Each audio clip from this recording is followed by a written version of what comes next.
The heavy tactical shield crashed against the floor with a violent bang. Every head in the training hall turned at once. Sweat rolled down Crane Logan's face as his knees nearly gave out beneath him. A second earlier, the room had been filled with laughter. Now, the silence felt sharp enough to cut through steel. "Pick it up again," Chief Whatsford ordered coldly from the far side of the room. Cody Spencer leaned against the wall with his arms crossed, grinning like he was watching a comedy show instead of a man falling apart. The other candidates whispered to each other, barely hiding their amusement. Crane bent slowly, gripping the shield again while pain burned through his arms and shoulders. His old boots scraped against the polished floor. Someone muttered, "This guy's a joke." But Crane did not answer. He just kept breathing through the humiliation.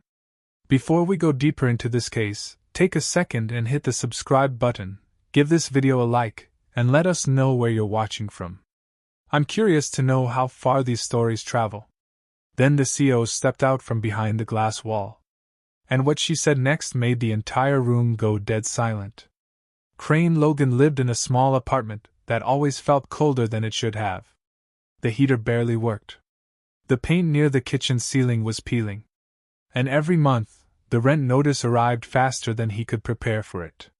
Still, he tried to make the place feel like home for his son Sean. Every morning started the same way. Crane woke before sunrise and quietly moved through the apartment, while Sean slept in the next room. He would make cheap instant coffee, stare at unpaid bills spread across the table, and calculate how much longer he could survive like this. The numbers never looked good. Some mornings he skipped breakfast so Sean could have enough cereal before school. Other times he lied and said he had already eaten at work. Sean was only 9 years old, but children notice more than adults think. One evening, Sean looked at him carefully while doing homework at the kitchen table. "Dad, are we broke?" Crane froze for a second. He forced a smile. "No, buddy. Things are just tight right now." Sean nodded slowly, pretending to believe him. But Crane saw the worry in his eyes. That look stayed with him all night. Years earlier, Crane worked private security. He had structure back then. Purpose. Respect. But everything changed after his wife died unexpectedly. Grief shattered the life they built together. Crane left the field to raise Sean alone. At first, he believed he could handle it. But life kept getting harder. Employers wanted flexibility he no longer had. Night shifts turned into temporary contracts. Temporary contracts turned into unemployment. He took whatever jobs he could find. Warehouse work. Cleaning offices overnight. Loading delivery trucks. Nothing lasted. The exhaustion became part of him. Still, every night before Sean slept, Crane sat beside him and made sure he smiled. Even when he felt broken inside. One rainy evening, Crane sat on the couch scrolling through job listings on his cracked phone. Most of them required experience he no longer had or schedules impossible for a single father. Then he saw it. Elite executive protection firm. Bodyguard tryouts. Competitive salary. Immediate hiring opportunities. Crane stared at the screen for a long time. He almost laughed. He had not stepped into professional security work in years. And bodyguard positions were usually filled by younger men with military backgrounds and fresh training. But Sean's overdue school payment sat on the table beside him. And the landlord had already issued a warning. He had no more room left to fail. That night, Crane barely slept. He kept thinking about the tryout. About the embarrassment of showing up and failing in front of everyone. But every fear eventually led back to Sean. The next morning, Crane ironed the only decent shirt he still owned. The sleeves were slightly worn at the edges. His shoes had scratches he could not hide. Still, he tried. Before leaving, he checked on Sean. The boy opened his eyes halfway and smiled sleepily. "You got this, Dad?" Crane swallowed hard. "Yeah," he whispered. "I hope so." The train ride downtown felt endless. Crane watched expensive buildings pass by the window, and wondered if he even belonged in that world anymore. When he finally arrived at the security firm headquarters, His confidence dropped immediately. The building looked massive. Glass walls. Black security vehicles parked outside. Men in expensive suits moving with purpose. Crane suddenly felt painfully aware of how old his clothes looked. Inside the waiting hall, candidates stood together talking confidently about military service, combat training, and overseas contracts. Crane stayed near the back wall silently. He held his folder tightly against his chest. Inside were old certifications nobody would probably care about anymore. Then the doors opened. Chief Watsford entered without saying a word. The room instantly straightened. His presence alone demanded respect.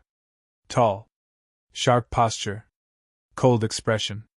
His eyes moved across every candidate carefully. Then they stopped briefly on Crane. Just for a second. But that second felt heavy. And somewhere across the room, Cody Spencer smirked like he had already decided Crane did not belong there. The first phase of evaluation started immediately.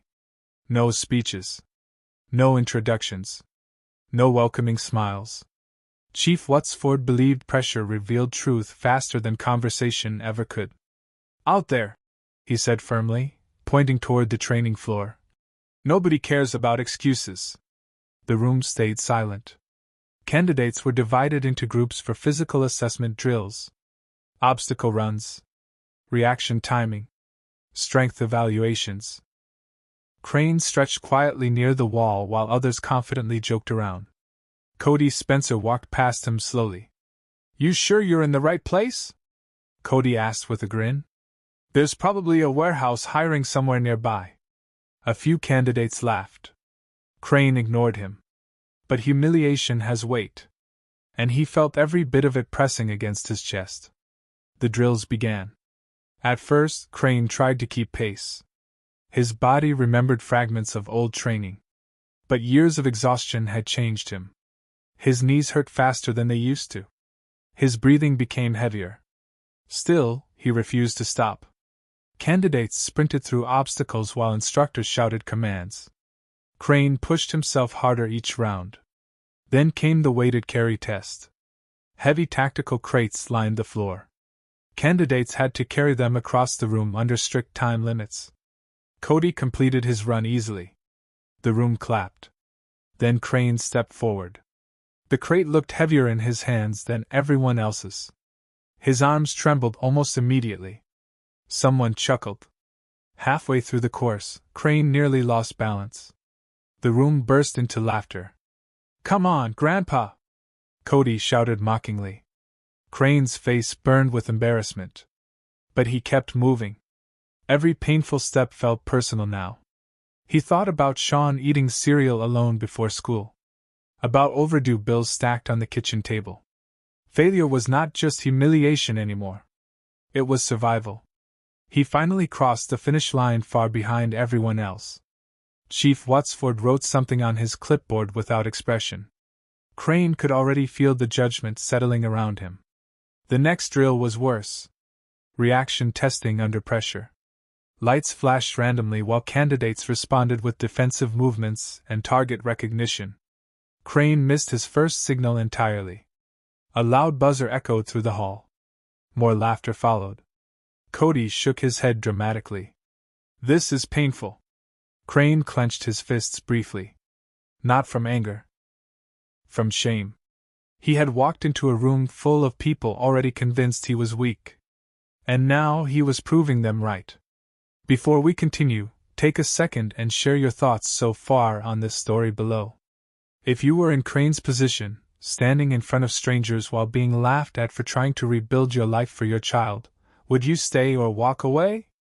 I read every single comment. The final assessment was announced next. Controlled sparring. Crane's stomach tightened immediately. He had not sparred professionally in years.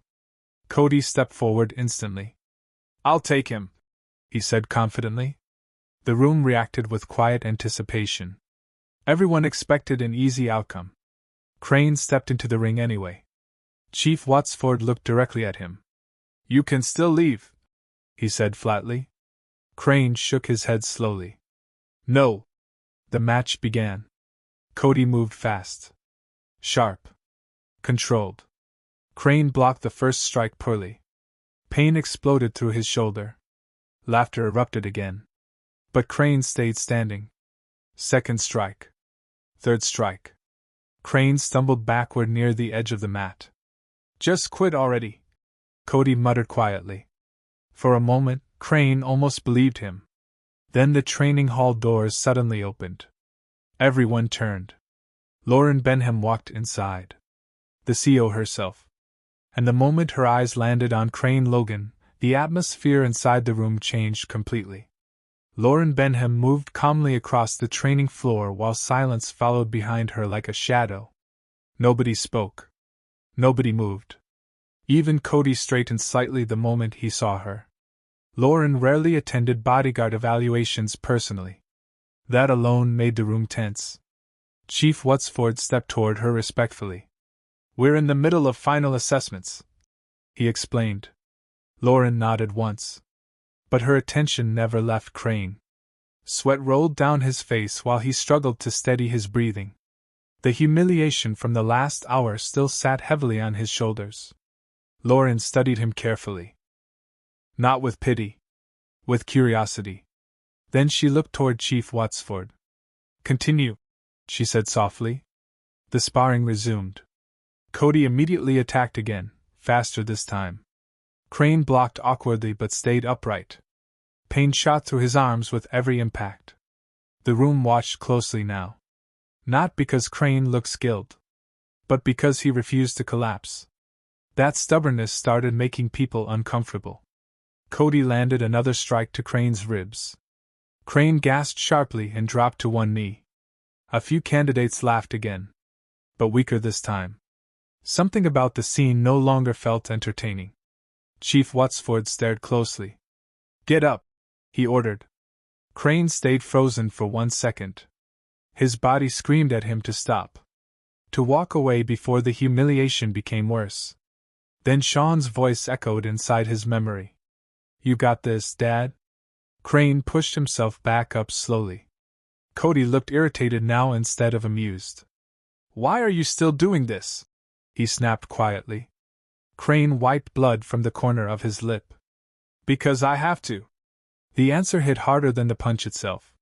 For the first time, the room became truly quiet. "Before we go deeper, I would love to hear your point of view. Tell me what part hit you the hardest in the story so far, and share your thoughts in the comments. Especially parents watching this. Would you keep fighting through humiliation if your child's future depended on it?" The match continued. This time Crane moved differently. Still slower than Cody. Still exhausted. But calmer. He stopped trying to overpower someone stronger and faster. Instead, he focused on timing. Distance. Patience. Chief Watsford noticed immediately. Lauren noticed too. Cody attacked aggressively again.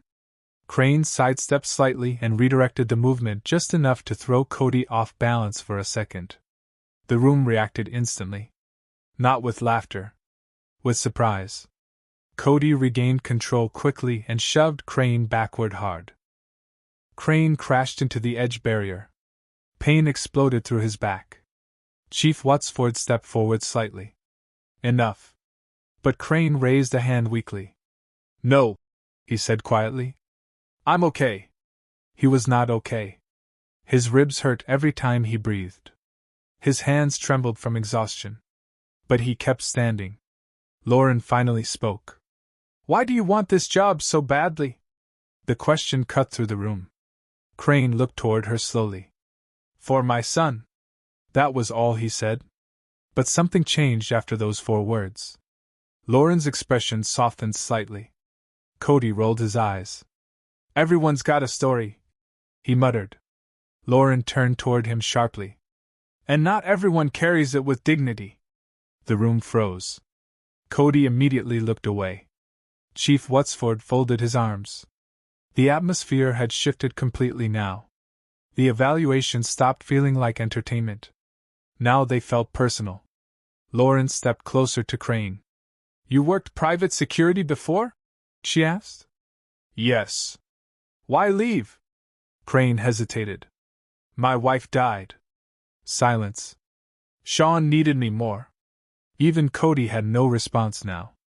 The room no longer saw a weak candidate. They saw a father who had sacrificed everything and was still trying to rebuild from nothing. Lauren looked toward Chief Watsford. How long have you been observing him? Chief Watsford answered honestly. Since he walked in. Crane looked confused. Lauren nodded slowly. Good. Then suddenly alarms blasted through the building. Sharp. Loud. Urgent. Candidates immediately looked around in confusion. Red emergency lights flashed overhead. Some people panicked instantly. Others froze. Chief Watsford reached for his radio. Lauren stayed calm. Evacuation protocol, she ordered firmly. Smoke suddenly started pouring into the far hallway. Panic spread fast now. Several candidates rushed toward exits without direction. One man knocked equipment over trying to escape. Cody shouted angrily at another candidate near the door. Chaos swallowed the room within seconds. But Crane moved differently. Calmly. Focused. Without waiting for instructions, he started helping people move towards safer exits. Stay low, he ordered firmly. His voice carried authority nobody expected from him earlier. Chief Watsford watched closely. Lauren watched even closer. One candidate twisted his ankle near the doorway and collapsed. Most people rushed past him. Crane immediately turned back. Smoke thickened around them. Come on, Crane said, pulling the injured man up. The alarm screamed louder. Emergency lights flashed red across Crane's exhausted face while he carried the injured candidate toward the exit. The same people who laughed at him earlier were now following his instructions without hesitation. Then Lauren suddenly realized someone was still missing. A young female trainee had not made it out. Chief Watsford started toward the smoke, but Crane stopped him. I'll get her. You're already injured, Chief Watsford snapped. But Crane was already running back inside. Straight into the smoke. And the entire room watched in stunned silence. The smoke inside the hallway burned Crane's lungs instantly. He covered his mouth with his sleeve and kept moving forward. The emergency lights barely cut through the haze. Hello? He shouted. No answer. Then finally, somewhere deeper inside the hallway, he heard coughing. Crane followed the sound quickly. The young trainee was trapped beside fallen equipment, terrified and struggling to breathe. I can't get out, she cried weakly.